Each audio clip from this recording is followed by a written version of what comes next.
Good. Right, well, what's the date? The 30th of November 1992, 8 o'clock.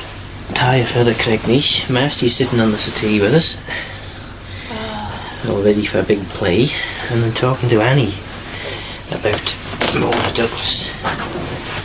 So, Annie, when did you first meet Mona? How old were you? I think I was about 7 or maybe 8 at the most. 7, I think.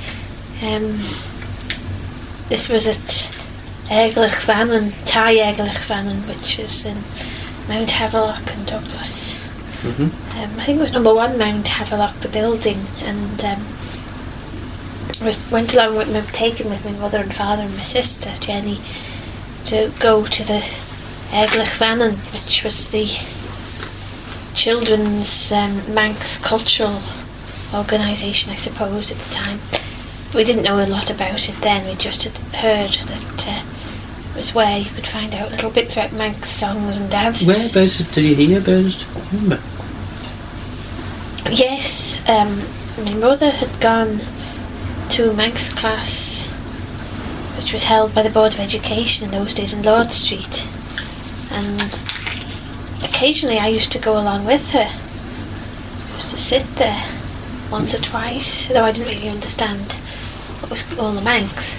And Leslie Quirk either was at the classes or did some of the classes, and he suggested to Mum that this would be, seeing me there, that this would be a suitable thing for me to go to and I might find it interesting. So, because he knew Mona Douglas and he knew the sort of things that were there, so mother and father thought it would be reasonable to take me along, and it was Saturday night as well, so it was quite suitable. So anyway, that's how I first met Mona Douglas. I turned up at one of these Saturday night or Saturday evening things at Mount Havelock. Yeah. Can you describe what it was like inside? How you got there? Or even whereabouts it was? Yes, it was number 1 Mount Havelock, and it was before all the houses that were knocked down, the ones that were knocked down to clear the way for the back of Government Office. And it was the first one. It had a large cellar beneath. You could see the top of the cellar from the road, and there were 3 huge stone steps to get up to there. I don't know who on earth ever put steps like that up. They're extremely difficult for a child to get up, and I would have thought it impossible for anybody who had any problems in moving very easily. And there was a wooden door, and the floor was long floorboards inside, all sagging in the middle, and there was a long sort of rectangular room, not really much bigger than somebody's living room, and in one corner there was a tap where the water for the kettle was kept. Mona would periodically make tea and nearly electrocute herself because she never bothered about things like having safe electrical elements and things, and there was always flashes and things coming out of the kettles, and there was always terrible noises like cows shouting coming out of the water whenever she switched the tap on. There was that was in one corner. There was water coming through the roof on the far end, and that was dripping onto the piano, which was a very old one, and half the notes didn't work. The windows along one side, and underneath those there were all settees, very old settees and chairs that looked like they'd been thrown out of various people's houses, and that's where everybody would sit when they weren't dancing or singing or whatever. So altogether it was quite a strange sort of building. It sounds a bit bleak, but it could fill up with quite a lot of people, and you'd still have little do's there like the Melia and this sort of thing, the Christmas do's, and it would fill up with people, and it would seem quite cheerful. You'd decorate it up if there was anything on. Like a Melia, it would all have the windows all covered with different things from the hedgerows and things like that, so it could look quite nice. Yeah. And was there any posters or anything on the wall, or writing or anything? Yes, there was a big, I couldn't think about it, on one wall there were there was a great big painted wooden, it was like a wooden banner really, a very large thing, about 8 foot long and a few foot high, which was painted red, and it had gold letters on saying Pech and Jew Ashun Merech. And that was the motto of Aeglagh Vannin. This room was also used by Mech Vannin at some point, so I'm not sure that some of the things that were seen were not actually Mech Vannin's. Oh, and there were lots and lots of black and white photographs of various members of Aeglagh Vannin at various times. I remember seeing there's a photo of some people in the outside the Ville Marine in the 1930s, a dance group, that was Aeglagh Vannin then, and various people. I think there was somebody doing the dance of the Yn Vannin dance, the sword dance. It's a pic, I think this is Billy, somebody who Mona used to talk about, who danced it in the 50s, and various black and white photos of different people over quite a long stretch of time who'd all been in Aeglagh Vannin. So how long had it been going, Aeglagh Vannin, do you know? No, I don't know, but I would guess it had probably been going for about 50 years or so before I joined. Just from looking at the photos and from talking to... And you joined in about 1969, or earlier? Earlier than that, about 65, 66, something like that. And how many people used to go to Aeglagh Vannin when you were there? Well, when I first went, there were a fair number of children and teenagers, more teenagers really than children. Often families, and there were quite a lot of boys going, surprisingly. And Mona more or less went out and picked people off the street if she heard them shouting outside or playing outside the window. She would say, "Why don't you come in?" And sometimes they would for a joke or for a sort of dare with their friends, and they would stay. So there was about, when I started, there would be about 16 or so people all doing, coming fairly regularly, and then there were other people who would drift in and out. But in about 10 years after that, it sort of dwindled down to a sort of half a dozen people, maybe. Yeah. And there's quite a few people who've gone on from Aeglagh Vannin, who are now quite active in the language and cultural movement. Is that right? Yes, I believe so. I believe Bernard Caine was a member of Aeglagh Vannin, I believe, but I haven't heard him say that Brian Stowell was too. And various other people, I believe. So I don't know, but I suspect some present MHKs as well have had some connections at some point. Whether they were in Aeglagh Vannin or just a friend of Mona's, I don't know. But, and Aeglagh Vannin, they used to do concerts. Could you tell me a bit about the concerts you used to do? Yes, it was a bit like a travelling concert party of children, really.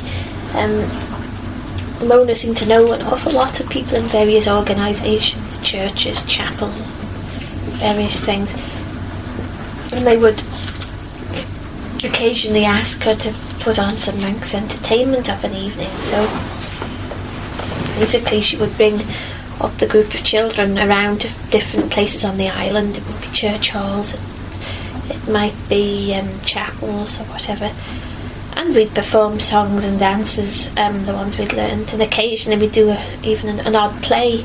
I remember doing one at the old St Andrew's Church where the hall was, where it's now demolished. There was a little theatre where we did a few plays and things there. Yes, I don't think the entertainment was of a terribly high standard, it must be admitted, and I think it was probably amusing for people, some of it, but we were often doing dances and you hadn't a clue how they finished, or half the people had never done them before, or you'd be singing songs and only one person really knew it and the others were all standing there sort of mimicking. But Mona didn't seem to mind, as long as you did it and she didn't worry too much about whether people thought it was good, bad or indifferent. And I suppose it's quite easy to be overcritical of yourself looking back. Yes, we did a fair amount of going around the island doing concerts and all sorts of things, or being part of somebody else's concert. Yes. And you tell me as well you used to do fencing. Oh yes. I don't quite know what was the point of the fencing, other than Mona's friend Baron Giovanelli was interested in fencing, and also Jack Irving was interested in fencing, and they seem to have acquired the foils and things and masks from somewhere. And when I joined, after all the Manx things, there was always fencing. Though no reason was ever given to me quite why, whether it was to defend the nation with the foils, I don't know. But everybody had a go if they wanted to. And yes, I had a go too, I quite enjoyed it. Every time if you jumped up and down too much, the floor heaved up and down. It was a bit hazardous, and owing to the girth of some of the people involved in the fencing, I sometimes wondered if they'd end up in the cellar below. No names mentioned. There's a particular song that you kept telling me about. Could you tell me about that? Oh yes, this was a song that always caused great secret mirth amongst all the children, mainly on account of the words and the rather stirring patriotic tune, which always made everybody want to laugh somehow in the way of stirring patriotic tunes. Yes, Children of the Northern Isle. Yes, do you want me to sing it? I'll sing the first bit. Right. Children of the Northern Isle, hardy Manx are we. That's the piano. Not for us the lotus lands, soft in luxury. Viking blood is in our veins, Celtic fire and pride. We would sail the seas of life, even as proud vessels ride out in the stormy weather.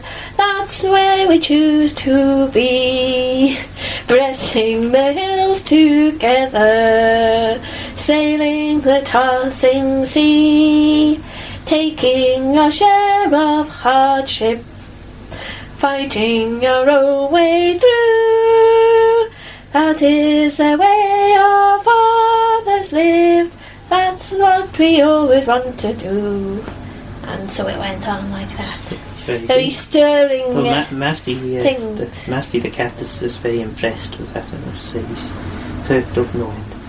Anyway, so you were saying that wasn't the only song that was written for Aeglagh Vannin. Oh goodness me, no. No. But the main point of the thing was not to sing those sorts of songs. It was to sing the authentic songs. The Gaelic songs, some at Mona Collect and some other ones. Most of the time was spent in learning those and singing those, and learning some of the dances and performing those as well, and learning little bits of Manx. We always had to say the Lord's Prayer in Manx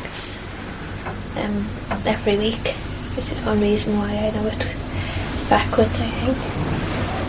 And most of the things we did were quite sensible, serious, I suppose, but there were amusing sides to it, like we viewed the song rather with amusement, but we didn't sing it very often, it must be said. And was there any what you would call inter-Celtic involvement with Aeglagh Vannin on the island as such. Yes, I think this was the first the first contact I really ever had with the rest of the Celtic world, or the first time I was really aware of there being such a thing as a sort of inter-Celticism going on was through Aeglagh Vannin. Periodically, Mona would invite various people from Ireland or Wales to the island. They were obviously friends who she'd known before, but there always seemed to be people involved with radio or television or writing or something like that. And frequently the people would come and record and ask you questions and then informally talk about situations in their own countries, which was quite a revelation to me as a child. It was very interesting. Indeed, it was through Mona Douglas and Aeglagh Vannin that I ended up going to the first inter-Celtic festival, not the first festival, one of the inter-Celtic festivals in Lorient in Brittany, I think, the first year. I was sent there. I was actually still in Aeglagh Vannin, and Mona Douglas had been supposed to be going herself, but she decided at the last minute that it would be more beneficial for a younger person to go. So I ended up going myself, singing and dancing there. But certainly Aeglagh Vannin was a very good way of becoming aware of inter-Celticism. And Mona herself talked always in terms of, sort of rather mystical terms of sort of Celtic lands and peoples and their languages. And I know she had spent quite a bit of time, certainly in Ireland and also in other Celtic countries, I believe. That's very interesting. Now, I believe that you were in quite a fortunate position, that you were asked to a lot of Mona's parties while you were in Aeglagh Vannin. Is that right? And were you the only Aeglagh Vannin member to get invited to these parties, or? Well, no, I wasn't the only member. Claire Stone, who's now Claire Kilgallen, would come too, but mainly the sort of parties Mona would have were mainly for adults at the time. I suppose we were teenagers. Early teens? Yes, well, I can't remember, really early, I think. But we would certainly go, and the idea of Mona's parties, they were Guinses. She always called them Guinses. They were never Ceilis or parties, it was a Guinness. And she would hope that the people would entertain and sing and do whatever they could. Some of them did, some of them couldn't, and some of them didn't. Mona herself would sing, it prevailed upon, in rather a quiet, quite an interesting sort of voice. She would sing. Bernard Caine would sing and play the whistle. Charles Gard would sometimes be prevailed upon to sing and play the harp, mostly to play the harp. And Gwyn Price would always be guaranteed to sing rousing Welsh songs and choruses, and always seemed to be enjoying himself tremendously. And there's been dancing up there, even in the garden at the back. There isn't a lot of room. There have been people dancing, and yes, there's been quite a lot of parties there, Guinses, that I enjoyed, and Mona herself certainly enjoyed being hospitable, and there was always lots of homemade food and drink going around. So this was at Mona's house, wasn't it? Yes, up Ballaragh. A very attractive house, I think, myself. Very unusual, not a conventional sort of cottage. I believe it was built by her father, but there's a very, very large staircase, very, very wide at the bottom, as if you fitted a grounder house, really. And there was a nice sitting room, really, with big pictures on the walls and a piano, and there was no wasted space. Everywhere was full of books, bookcases, and crowded with books, and paintings all hanging all over the place, all old paintings and sometimes more modern looking paintings. Every bit of space was crammed with things which to me looked very interesting and showed the signs of somebody who read a lot and thought a lot, not just about Manx things and Gaelic Celtic things, but about all sorts of things, religion and philosophy and different parts of the world, all manner of things.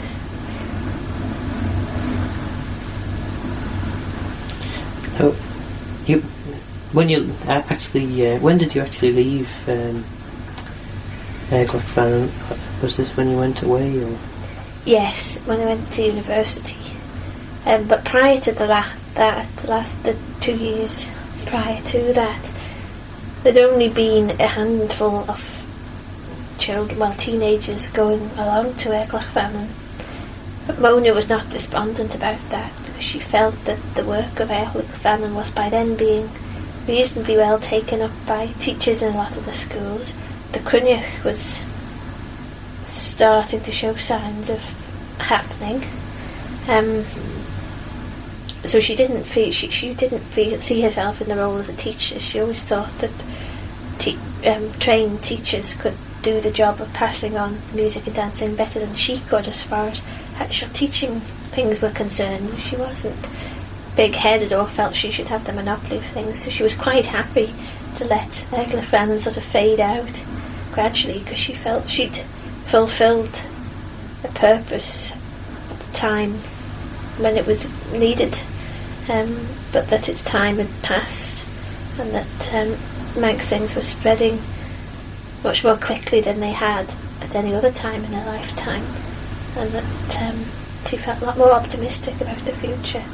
So whereas we would meet with Mona to learn an odd new song or dance, or to practice a play or something like that, there was no real attempt to sort of keep Aeglagh Vannin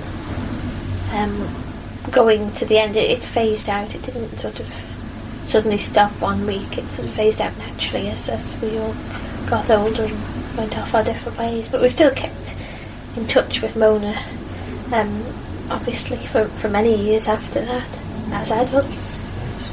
Well, of course, I suppose, for Mona, by the time that you're talking about, things were happening quite a bit. I mean, when she started off, there was only a handful of people with any great degree of interest in Manx culture. Yes, so she said, and she was always stressing this, how times had changed, how in all her long lifetime her attitudes had changed tremendously. And she was always an optimist, but she always felt she had reason to be an optimist. And I remember when she thought about reviving the Chruinnaght in Ramsey, I remember thinking when she was telling us about this, well, this is a very nice idea, but who on earth is going to turn up to listen to Manx music, participate in Celtic dancing or whatever in Ramsey? I thought they'd never get more than a handful of people at the most, and they would probably all be pretty old, certainly not be wanting to jump around dancing. But Mona never let these sort of considerations get in the way. She saw it in her mind as being a necessary thing, and set about working out how it might happen, and then confidently expected it to happen, as indeed it did. And she was proved right against all sceptics and critics, including myself and lots of other people who were very friendly with her, and were very surprised at the way her faith and optimism was justified. I've heard tell that you were Mona's girl for a while. Is that true?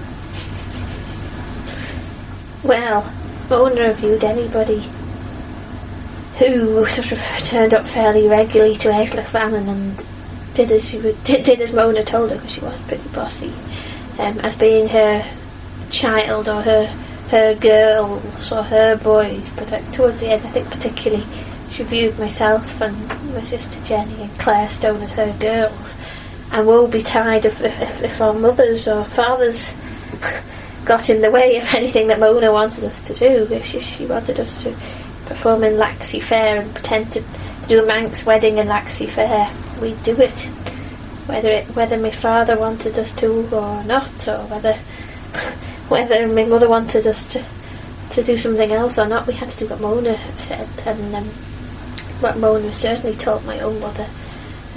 Now I want my girls to do this, that and the other. My mother felt a bit odd that Mona obviously considered that she was the real mother, and Mother was just a sort of caretaker, and Father was just really nefarious about the various things that Mona had arranged.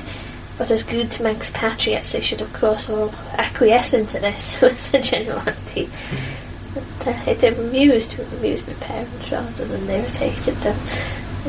Yes, I think she did view Aeglagh Vannin as a sort of surrogate family. And she liked children as far as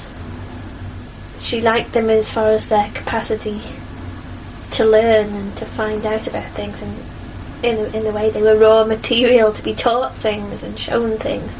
I don't think she particularly liked children as such. She certainly couldn't abide badly behaved children, and she'd no patience for such things as children who went the wrong way in dances or didn't know their right from their left hands or couldn't listen. She'd no time or patience or tolerance for children like that. But on the other hand, she was very sympathetic towards children who came from perhaps quite poor backgrounds, and she would often worry that they didn't have access to books or things to read.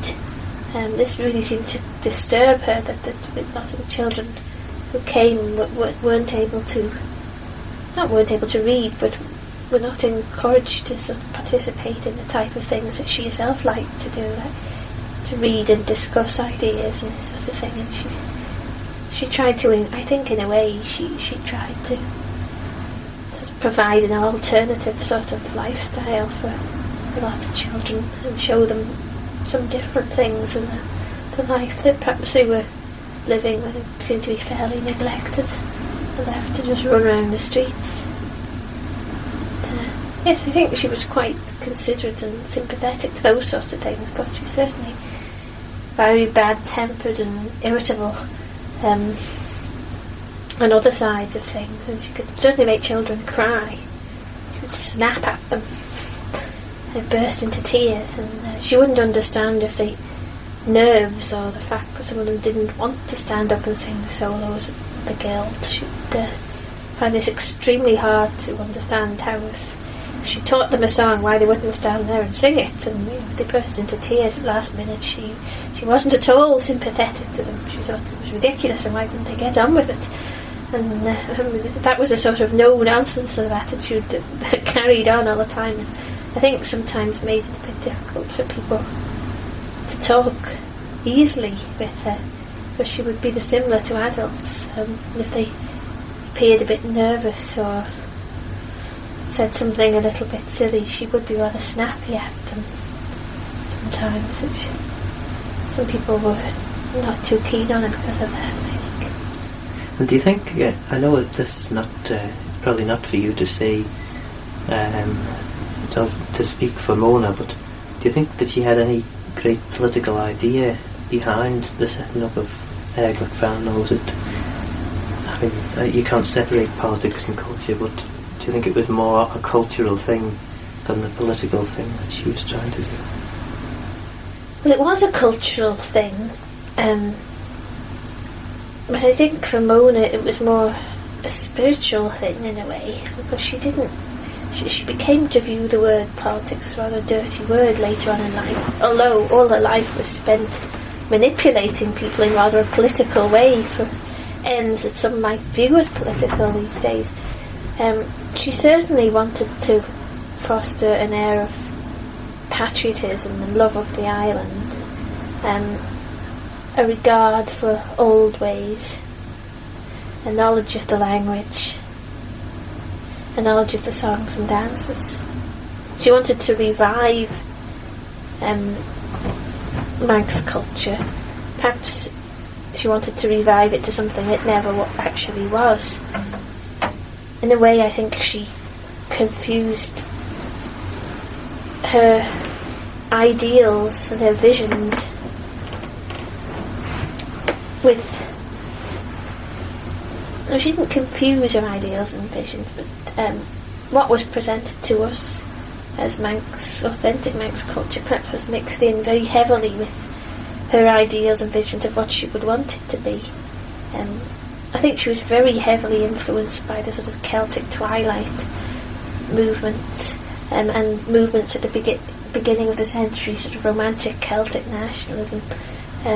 She certainly read lots of poetry, Yeats and that sort of thing, and was very heavily influenced by those sort of attitudes, and I think they carried on and coloured all her thinking, and in so much as many of the people who were involved in movements for Irish independence initially were in many ways were sort of poets and romantics in their attitudes. I think she was political in that sort of way, but she came to view the word political as being a dirty word as later on, and maintained that she wasn't. This was for practical reasons too, because she was quite able to try and get her own way by conversing with all sorts of people who you'd think she might not have approved of, as she felt the greater good of getting the greater good of Manx culture would be attained. She would appear to not have too many scruples about who she would talk to or who she would invite to Ginses, perhaps in order to get some money or interest from those people. So in a way she herself was actually quite political as far as using people perhaps as a means to an end. But her ultimate vision, I think, though, was a sort of spiritual sort of thing. She had in her mind a vision of a sort of island within an island, a sort of pure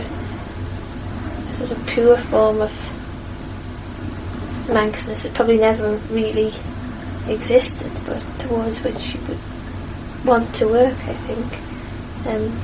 But everybody would be proud and independent and in their own homes, self-sufficient, singing, dancing, generally leading a fine sort of life. She did a lot. She genuinely had a sort of vision of that, an idea that what we see now on the Isle of Man is just sort of scratching of the surface, and that somehow the reality exists underneath this layer of reality, and if you sort of tap into a certain kind of spiritual energy, you can reach the sort of hidden layer of Manxness. I think this sort of thing, she wouldn't talk about that much, but came through in her poetry and her plays, this sort of belief.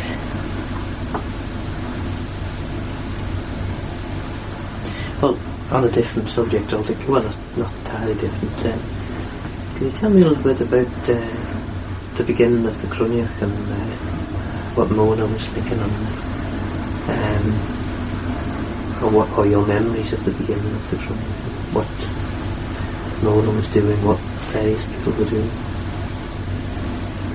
I can't remember the first year the Chruinnaght began exactly, though I think it was a one-day thing in Ramsey. I think it was 1978.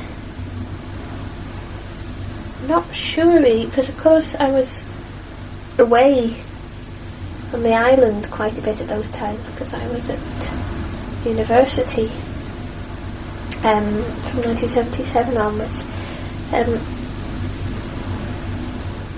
I believe there's 1 and 2 day sort of festivals with a concert, I think. I've certainly participated in play at a certain concert in the first 2 or 3 years of the Chruinnaght. That was in Ramsey Grammar School. I just had a sort of concert with various people doing different turns. But in all honesty, I can't remember that much about it. So I think I missed quite a few being away. About the days. Tell me a bit more about the plays then. The plays that Mona wrote that you performed in. Oh well, Mona was a great one for the plays of different sorts. And I think in a way I enjoyed very much being part of these. We've mentioned before that we do concert parties. Well, Mona would also, as well as harassing and bullying children into doing various things, she would do the same with various adults. And she could always be relied upon to get together a group of people to put on a few dialect plays. And many's a dialect play I've been in. I usually was the token child. I never had very exciting parts. But I remember very, very many people involved in all these dialect plays. And they were the cast who always seemed to be picked for their unsuitability for the part, which always caused great mirth. There was always in these plays a returned young Manx American, always played by somebody who was at least 70. Frequently was the bright young woman who was often played by somebody about 60. There seemed to be the requisite the necessity for them. Switch the thing off.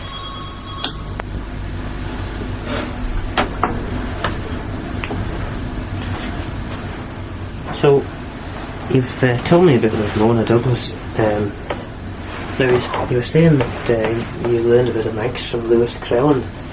Could you tell me a little bit about Lewis? When did you first meet Lewis? Yes. I met Lewis first time when I was probably about 9 or 10. And Lewis Crellin was probably in the 70s then. The mop white hair. My mother and father took to going to a Manx class in Peel at one time, and I would go along with them too sometimes. I remember being held in the Rechabite Hall in Peel, which is some stone steps near the promenade. Lewis would have a group of people gathered round him, 4 or 5 people, and they would be reading through his stories, which were in Manx, and translating them all the other way round. He had a great love of Peel and of the surrounding areas, Foxdale and Patrick and all around there. And he had lots of stories that he'd heard, things he'd seen himself, often about themselves, or some queer goings on somewhere or other. Anything odd that was going on, Lewis seems to have heard about it. And he had a great way of telling these stories in the Manx that really made your blood run cold. He would be sitting in this very dark room, huddled round Lewis, and he would be telling the story in tones of doom. And then at the end of every time he'd say, "Oh, but the Manx is dying, it's dying." And everybody would say, "Oh no it isn't, Lewis, oh no it isn't, not while we're alive." My mother used to reckon this was his way of keeping the interest going. He did seem, in spite of having a large sort of streak of pessimism, he still kept going, teaching Manx, against all the odds, against everything he said about it himself. He still couldn't stop doing it. Interesting. And how long were you going to those lessons with Lewis? Periodically over a few years. I didn't participate as fully as I might have done. I was mainly listening, because I felt nervous with being with a lot of adults, though what I'd known was probably as good or as bad as any of them themselves. As couldn't Gaush Taya the Ginzaga Gilg,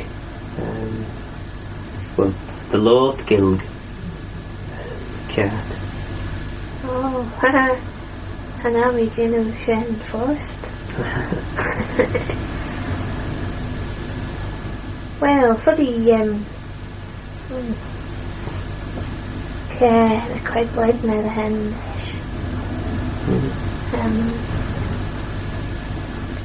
Mi really I gilgus geistach wish a gilgus go the ren os gilg is immer die blinken ach genel mi we ons boiled red was laelje die wat gilg as hadsen an onesh ach nish Tá churgin ó trína cléir na churgin leor gilg as peine sa a dynawí i hyn.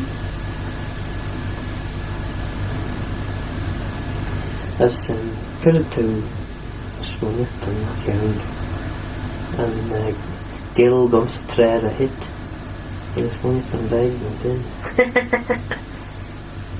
Wel, hanner for sim, sin. Roedd i BA on. Fwy. As ta marca hyn, as ta sy'n smwniad yn mae can unsig a gilg de Cryn Fair. Wel, ti'n gwneud ar Nelyn ys.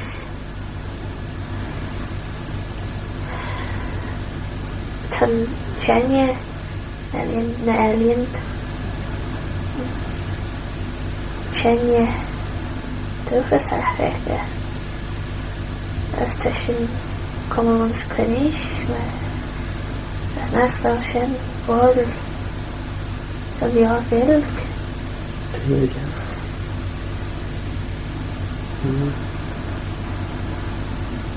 Ting. Ik krijg niet spat naar huis aan je, dat is goed.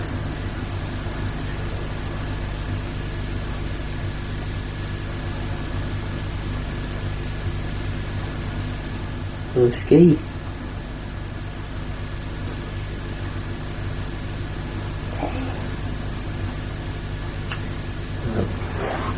Shannon Jella. Wel, god am I more, yo, Annie. God am I more, id. Some, and Cush. That's only on, and Fis. Only on a Fogel and Crina. Curt, Dune. North. That's, Na Abershin. and Abram. That's, well, god am I, yo.